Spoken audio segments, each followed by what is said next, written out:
नमस्कार मित्रांनो, आज मी एका ब्रेकडाऊनला आलो आहे. स्टार्टिंग इश्यू आहे याला.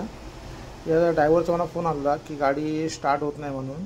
त्याने पार्किंगमध्ये उभी केली गाडी आणि गाडी स्टार्ट व्हायची बंद झाली. तर ही पार्किंग आहे एरिया, हॉटेलचा पार्किंग एरिया आहे त्यांचा. त्याने इथं पार्क केला गाडी आणि नंतर गाडी स्टार्ट करायला गेलं तर स्टार्ट होत नव्हती गाडी चहा पिऊन झाल्यानंतर. तर पाहूया याच्यात काय आपल्याला प्रॉब्लेम भेटतो स्टार्टिंग इश्यूमध्ये. तर चला आत पहिला बसवूया. की ऑन केली तरी पण लाईट येत नाही क्लस्टरला. तर बघूया प्रत्यक्षात आपण करून चावी ऑन करून. तसे बघा क्लस्टरला होती लाईट, पार्किंगची क्लस्टरची लाईट आहे तीच आहे, फक्त आतले इंडिकेशन चालू नाही आहेत. तर हे की ऑन करून बघूया आपण. की ऑन केली तरी इंडिकेशन काही आलेलं नाही आहे, म्हणजे याचा शक्यतो फ्यूजचा विषय असू शकतो. तर आपण पाहूया आता काय प्रॉब्लेम आहे याच्यात.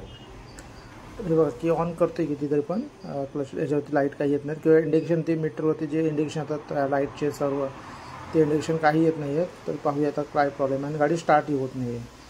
बॅटरीवर ओके, बॅटरीवर चेक केली तर मल्टीमीटरने. तर इकडे फ्यूज बॉक्स आहे आपला. फ्यूज बॉक्स खोलून ठेवला आधीच. हा खोलायची पद्धत बघा. हे नट आहे इथे, हे गोल्ड पॉईंट आहे. ह्या पॉईंटमध्ये कॉईन किंवा काहीतरी टाकून ह्याला फिरवायचं. त्यानंतर हे वरचं कवर निघतं. हे पूर्ण फ्यूज बॉक्स सिस्टम आहे पूर्ण आपली. तर इथं ACM, ICU आहे, परत फ्यूज बॉक्स आहेत, रिले आहेत. आणि त्या रिलेचा सर्व चार्ट ह्याच्यावरती दिलेला आहे लिहून. हा जो रिले चार्ट आहे ह्याच्यावरती, म्हणजे कुठला फ्यूज कुठे आहे, कुठला फ्यूज कसला आहे, इग्निशनचा फ्यूज कुठला आहे, रिलेचा फ्यूज कुठला आहे, वायफरचा फ्यूज कुठला आहे, सर्व हे ह्याच्यामध्ये नंबरनुसार लिहिलेले असतात. त्यानुसार आपण चेक करू शकतो नंबरनुसार फ्यूज बॉक्समध्ये ह्या फ्यूज कसला आहे, कुठला गेला आहे फ्यूज चेक करायचं. पण दाखवतो तुम्हाला कसं करायचं चेक. हे पूर्ण फ्यूज आहेत हे मेन. आणि हा रिले बॉक्स आहे. हा रिलेचा बघा इथे आहे. आणि हा फ्यूजचा जो हा चार्ट आहे ह्याचा आहे चार्ट आहे. हा म्हणजे इथं फ्यूज आहे त्याच्यात सर्व. हा फ्यूज हा मेन फ्यूज आहे, फ्यूज बॉक्सचा आहे. कारण ह्याच्यामध्ये सर्व इग्निशन असतात. इग्निशनचे वगैरे हे जे छोटे दिसत आहेत तुम्हाला रेड कलरमध्ये, रेड ग्रीन येलोमध्ये हे फ्यूज आहेत. त्यामध्ये इग्निशन, फ्युएल, डिझेल. आता आपल्याला स्टार्टिंग इश्यूला हा 5 नंबरचा फ्यूज चेक करायचा आहे. स्टार्टिंग इश्यूला शक्यतो हा 5 नंबरचा फ्यूज आहे, तोच शक्यतो उडाला म्हणजे जर शॉर्ट झाला तर तो स्टार्टिंगला प्रॉब्लेम येतो.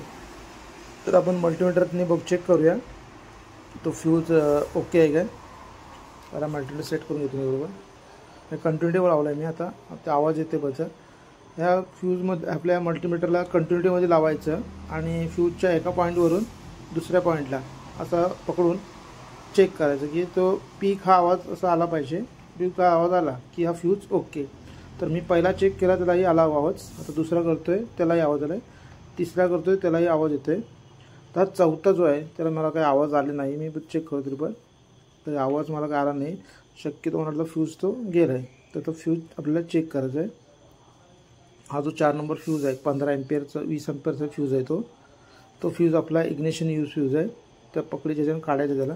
ह्याला इथे फ्यूजमध्ये पकड असते पण ह्याची दिसत नाही म्हणून मी माझ्या पकडीने काढले ते. आणि फ्यूज चेक करायची पद्धत बघा ही. याच्यावरती उजेडामध्ये प्रकाशामध्ये पकडायचं आहे. ह्यातले 2 पॉईंट आहेत बघा. हा पॉईंट ब्रेक झाला आहे. ब्रेक झाला म्हणजे हा फ्यूज गेलेला आहे. आता तुमच्याकडे जर हा फ्यूज नसेल तर तुम्ही त्यात काय करू शकता हे तुम्हाला दाखवतो मी. म्हणजे एमर्जन्सी जर तुम्ही गाडी शोरूमपर्यंत नेण्यासाठी काय करू शकता ते मी दाखवतो. त्याला तार लावू शकतो पण किती जास्तही जाडी नाही तार, एक सिंगल तार लावायची ते दाखवतो मी पाहतो ना. आता हा 5 नंबरचा जो फ्यूज आहे तो इग्निशन फ्यूज आहे. म्हणजे जो चावी आपण ऑन केली गाडी स्टार्ट व्हायला पाहिजे किंवा क्लस्टरला सप्लाय गेला पाहिजे त्याचा हा फ्यूज आहे. तर हा फ्यूज गेला आहे त्यामुळे गाडी ही स्टार्टिंग इश्यू होत नाही आपल्याला आता दिसून येते. आता फ्यूज टाकून पाहू की हा फ्यूजचाच विषय आहे की अजून काही दुसरं आहे. कारण हा काय फ्यूज कुठे बॉडी सप्लाय टच झाला की फ्यूज उडतो. कारण का उडतो, कारण बाकी वायरीला काही डॅमेज न व्हावे यासाठी हा फ्यूज शॉर्ट झाला पाहिजे. जर आपण ह्याला जाडी वायर लावली तर हा पूर्ण वायरिंग चालू शकते. आणि 24 व्होल्ट आहे वायरिंग, लगेच 2 मिनिटात वायरिंग चालू शकते. तर ते न ज्वालावी त्यासाठी हे फ्यूज बॉक्स आपल्याला दिलेले असतात. फ्यूजला फक्त एक सिंगल तार लावावी जर लावायची असेल तर. हे बघा दाखवतो एक. आता मी या वायरिंगच्या बंडलमधली पीसमधली त्यातले दोन पॉईंट काढून घेतले फक्त तार. आणि एका पोलला आणि दुसऱ्या पोलला असे ते ट्विस्ट केलेत त्यांना. हा बघा सिंगल पॉईंट आहे फक्त. म्हणजे असं नुसता बोटाला पण येत नाही तेवढा छोटा पॉईंट घ्यायचा आहे असा.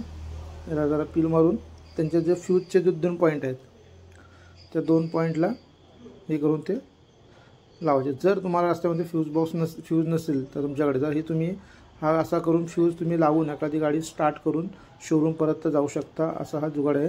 ह्याला लावताना फक्त एक सिंगल लावायचं, जास्त जाडी तार लावू नये, कारण लावली तर फ्यूज न उडता वायरिंग जळू शकते। त्यासाठी नाही तर तुम्हाला स्पेअर फ्यूज पण इथं खाली दिलेले असतात, म्हणजे तो फ्यूज लावला आहे, स्पेअर पण फ्यूज असतात, स्पेअर काढून लावायचे। तर पाहूया चावीला लाईट ऑन करून लाईट येते का। हे बघा सर्व इंडिकेशन आले, सर्व काटे पण फिरलेत, इग्निशन आल्याचा अर्थ आपला की बाकी काही विषय नाही, स्टार्टिंगला फ्यूज उडाला आहे।